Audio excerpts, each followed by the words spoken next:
7वां अध्याय अश्वत्थामा द्वारा द्रौपदी के पुत्रों का मारा जाना और अर्जुन के द्वारा अश्वत्थामा का मानमर्दन। श्री शौनक जी ने पूछा, सूत जी, सर्वज्ञ एवं सर्वशक्तिमान व्यास भगवान ने नारद जी का अभिप्राय सुन लिया। फिर उनके चले जाने पर उन्होंने क्या किया? श्री सूत जी ने कहा, ब्रह्म नदी सरस्वती के पश्चिम तट पर शम्याप्रास नाम का एक आश्रम है। वहाँ ऋषियों के यज्ञ चलते ही रहते हैं। वही व्यास जी का अपना आश्रम है। उसके चारों ओर बेल का सुंदर वन है। उस आश्रम में बैठकर उन्होंने आचमन किया और स्वयं अपने मन को समाहित किया। उन्होंने भक्ति योग के द्वारा अपने मन को पूर्णतया एकाग्र और निर्मल करके आदि पुरुष परमात्मा और उनके आश्रय से रहने वाली माया को देखा। इसी माया से मोहित होकर यह जीव तीनों गुणों से अतीत होने पर भी अपने को त्रिगुणात्मक मान लेता है और इन मान्यता के कारण होने वाले अनर्थों को भोगता है। इन अनर्थों की शांति का साक्षात साधन है केवल भगवान का भक्ति योग, परंतु संसार के लोग इस बात को नहीं जानते। यही समझकर उन्होंने इस परमहंसों की संहिता श्रीमद् भागवत की रचना की।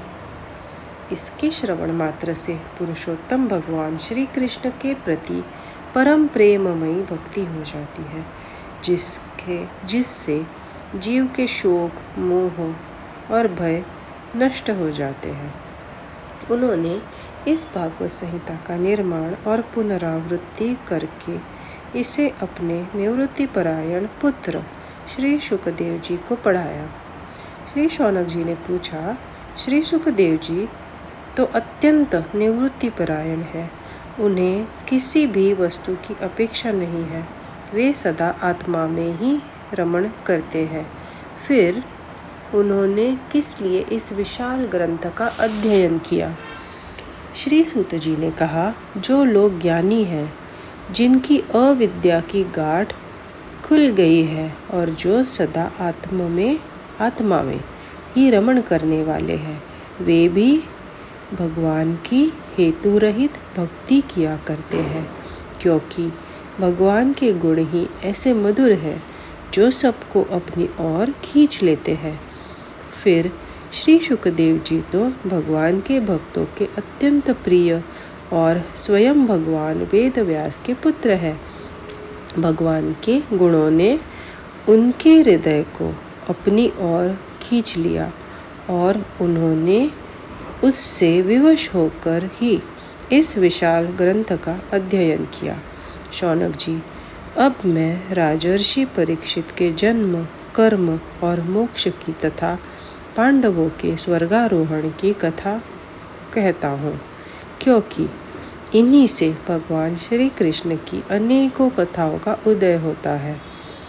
जिस समय महाभारत युद्ध में कौरव और पांडव दोनों पक्षों के बहुत से वीर गति को प्राप्त हो चुके थे और भीमसेन की गदा के प्रहार से दुर्योधन की जांघ टूट चुकी थी, तब अश्वत्थामा ने अपने स्वामी दुर्योधन का प्रिय कार्य समझकर द्रौपदी के सोते हुए पुत्रों के सिर काटकर उसे भेंट किए। यह दुर्घटना दुर्योधन को भी अप्रिय ही लगी, क्योंकि ऐसे नीच कर्म की सभी निंदा करते हैं। उन बालकों की माता द्रौपदी अपने पुत्रों का निधन सुनकर अत्यंत दुखी हो गई। उनकी आंखों में आंसू छलछला आए। वह रोने लगी। अर्जुन ने उसे सांत्वना देते हुए कहा, कल्याणी, मैं तुम्हारे आंसू तब पोंछूंगा जब उस आतताई ब्राह्मणाधम का सिर गांडीव धनुष के बाणों से काट कर तुम्हें भेंट करूंगा और पुत्रों की अंत्येष्टि क्रिया के बाद तुम उस पर पैर रखकर स्नान करोगी। अर्जुन ने इन मीठी और विचित्र बातों से द्रौपदी को सांत्वना दी और अपने मित्र भगवान श्री कृष्ण की सलाह से उन्हें सारथी बनाकर कवच धारण कर और अपने भयानक गांडीव धनुष को लेकर वे रथ पर सवार हुए तथा गुरुपुत्र अश्वत्थामा के पीछे दौड़ पड़े। बच्चों की हत्या से अश्वत्थामा का भी मन उद्विग्न हो गया था। जब उसने दूर से ही देखा कि अर्जुन मेरी ओर झपटे हुए आ रहा है, तब वह अपने प्राणों की रक्षा के लिए पृथ्वी पर जहाँ तक भाग सकता था रुद्र से भयभीत सूर्य की भांति भागता रहा। जब उसने देखा कि मेरे रथ के घोड़े थक गए हैं और बिल्कुल अकेला हूँ, तब उसने अपने को बचाने का एकमात्र साधन ब्रह्मास्त्र ही समझा। यद्यपि उसे ब्रह्मास्त्र को लौटाने की विधि मालूम न थी, फिर भी प्राण संकट देखकर उसने आचमन किया और ध्यानस्थ होकर ब्रह्मास्त्र का संधान किया। उस अस्त्र से जब सब दिशाओं में एक बड़ा प्रचंड तेज फैल गया, अर्जुन ने देखा कि अब तो मेरे प्राणों पर ही आ बनी है। तब उन्होंने श्री कृष्ण से प्रार्थना की। अर्जुन ने कहा, श्री कृष्ण, तुम सच्चिदानंद स्वरूप परमात्मा हो, तुम्हारी शक्ति अनंत है, तुम्हें भक्तों को अभय देने वाले हो। जो संसार की धधकती हुई आग में जल रहे हैं, उन जीवों को उससे उबारने वाले एकमात्र तुम ही हो।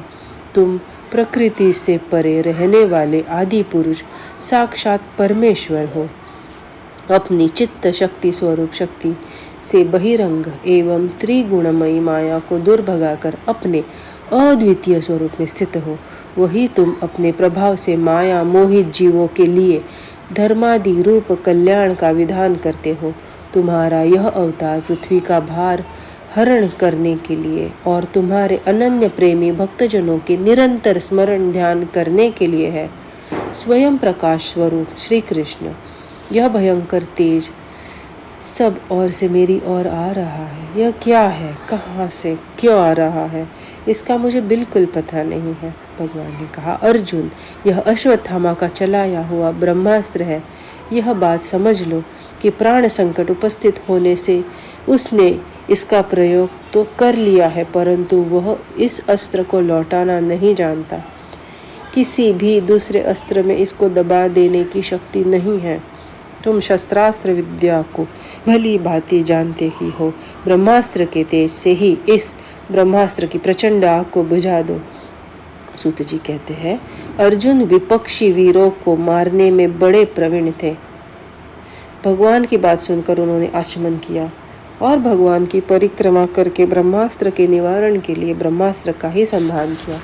बाणों से वेष्टित उन दोनों ब्रह्मास्त्रों के तेज प्रलयकालीन सूर्य एवं अग्नि के समान आपस में टकराकर सारे आकाश और दिशाओं में फैल गए और बढ़ने लगे।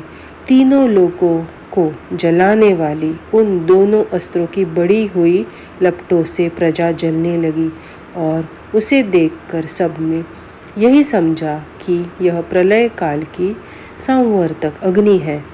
उस आग से प्रजा का और लोगों का नाश होते देखकर भगवान की अनुमति से अर्जुन ने उन दोनों को ही लौटा लिया। अर्जुन की आंखें क्रोध से लाल लाल हो गई। उन्होंने झपटकर उस क्रूर अश्वत्थामा को पकड़ लिया और कोई रस्सी से पशु को बांधते हैं वैसे बांध लिया। अश्वत्थामा को बलपूर्वक बांधकर अर्जुन ने जब शिविर की ओर ले जाने लगा, तब उसने कमल नयन भगवान श्री कृष्ण ने कुपित होकर कहा, अर्जुन, इस ब्राह्मणाधाम को छोड़ना ठीक नहीं है, इसको तो मार ही डालो। इसने रात में सोए हुए निरपराध बालकों की हत्या की है। धर्मवेत्ता पुरुष, असावधान मत वाले पागल, सोए हुए बालक, स्त्री, विवेक ज्ञान शून्य, शरणागत, रतहीन और भयभीत शत्रु को कभी नहीं मारते, परंतु जो दुष्ट और क्रूर पुरुष दूसरों को मारकर अपने प्राणों का पोषण करता है, उसका वध ही उसके लिए कल्याणकारी है, क्योंकि वैसी आदत को लेकर यदि वह जीता है तो पाप करता है और उन पापों के कारण नरकगामी होता है। फिर मेरे सामने ही तुम द्रौपदी से प्रतिज्ञा की थी, मानवती, जिसने तुम्हारे पुत्रों का वध किया है, उसका सिर मैं उतार लाऊंगा। इस पापी कुलांगार आतताई ने तुम्हारे पुत्रों का वध किया है और अपने स्वामी दुर्योधन को भी दुख पहुंचाया है, इसलिए अर्जुन इसे मार ही डालो। भगवान श्री कृष्ण ने अर्जुन की धर्म की परीक्षा लेने के लिए इस प्रकार प्रेरणा की, परंतु अर्जुन का हृदय महान था। यद्यपि अश्वत्थामा ने उनके पुत्र की हत्या की थी, फिर भी अर्जुन के मन में गुरुपुत्र को मारने की इच्छा नहीं हुई। इसके बाद अपने मित्र और सारथी श्री कृष्ण के साथ वे अपने युद्ध शिविर में पहुंच गए। वहां अपने मृत पुत्रों के लिए शोक करती हुई द्रौपदी को उसे सौंप दिया। द्रौपदी ने देखा कि अश्वत्थामा पशु की तरह बांध कर लाया है। निंदित कर्म करने के कारण उसका मुख नीचे की ओर झुका है। अपना अनिष्ट करने वाले गुरुपुत्र अश्वत्थामा को इस प्रकार अपमानित देखकर द्रौपदी का कोमल हृदय कृपा से भर आया और उसने अश्वत्थामा को नमस्कार किया। गुरुपुत्र का इस प्रकार बांध कर लाया जाना सती द्रौपदी को सहन नहीं हुआ। उसने कहा, छोड़ दो, इन्हें छोड़ दो। ये ब्राह्मण हैं, हम लोगों के अत्यंत पूजनीय हैं, जिनकी कृपा से आपने रहस्य के साथ सारे धनुर्वेद और प्रयोग तथा उपसंहार के साथ संपूर्ण शस्त्रास्त्रों का ज्ञान प्राप्त किया है। वे आपके आचार्य द्रोण ही पुत्र के रूप में आपके सामने खड़े हैं। उनकी अर्धांगिनी कृपी अपने वीर पुत्र की ममता से ही अपने पति का अनुगमन नहीं कर सकी। वे अभी जीवित हैं। महाभाग्यवान आर्यपुत्र, आप तो बड़े धर्मज्ञ हैं। जिस गुरुवंश की नित्य पूजा और वंदना करनी चाहिए, उसी को व्यथा पहुंचाना आपके योग्य कार्य नहीं है। जैसे अपने बच्चों के मर जाने से मैं दुखी होकर रो रही हूँ और मेरी आंखों से बार बार आंसू निकल रहे हैं, वैसे ही इनकी माता पतिव्रता गौतमी न रोए। जो उच्छृंखल राजा अपने कुकृत्यों से ब्राह्मण कुल को कुपित कर देते हैं, वह कुपित ब्राह्मण कुल को कुपित कर रहे हैं। वह कुपित ब्राह्मण कुल उन राजाओं का सहपरिवार शोकाग्नि में डालकर शीघ्र ही भस्म कर देता है।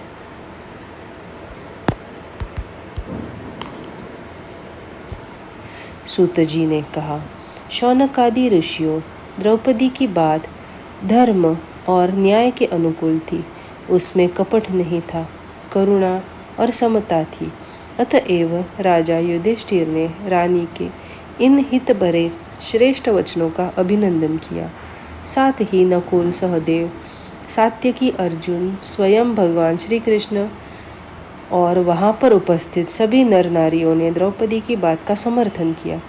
उस समय क्रोधित होकर भीमसेन ने कहा, जिसने सोते हुए बच्चों को न अपने लिए न अपने स्वामी के लिए बल्कि व्यर्थ ही मार डाला, उसका तो वध ही उत्तम है। भगवान श्री कृष्ण ने द्रौपदी और भीमसेन की बात सुनकर और अर्जुन की ओर देखकर हंसते हुए से कहा। भगवान श्री कृष्ण बोले, पतित ब्राह्मण का भी वध नहीं करना चाहिए और आतताई को मार ही डालना चाहिए। शास्त्रों में मैंने ही ये दो बातें कही है, इसलिए मेरी दोनों आज्ञाओं का पालन करो। तुमने द्रौपदी को सांत्वना देते समय जो प्रतिज्ञा की थी उसे सत्य करो। साथ ही भीमसेन, द्रौपदी और मुझे जो प्रिय हो वह भी करो। सूत जी कहते हैं, अर्जुन भगवान के हृदय की बात तुरंत ताड़ गए और उन्होंने अपनी तलवार से अश्वत्थामा के सिर की मणि उसके बालों के साथ उतार ली। बालकों की हत्या करने से वह श्रीहीन तो पहले ही हो गया था, अब मणि और ब्रह्म तेज से भी रहित हो गया। इसके बाद उन्होंने रस्सी का बंधन खोलकर उसे शिविर से निकाल दिया। मुड़ देना, धन छीन लेना और स्थान से बाहर निकाल देना, यही ब्राह्मण धमों का वध है। उनके लिए इससे भिन्न शारीरिक वध का विधान नहीं है। पुत्रों की मृत्यु से द्रौपदी और पांडव सभी शोकातुर हो रहे थे। अब उन्होंने अपने मरे हुए भाई बंधुओं की दाहादी अंत्येष्टि क्रिया की।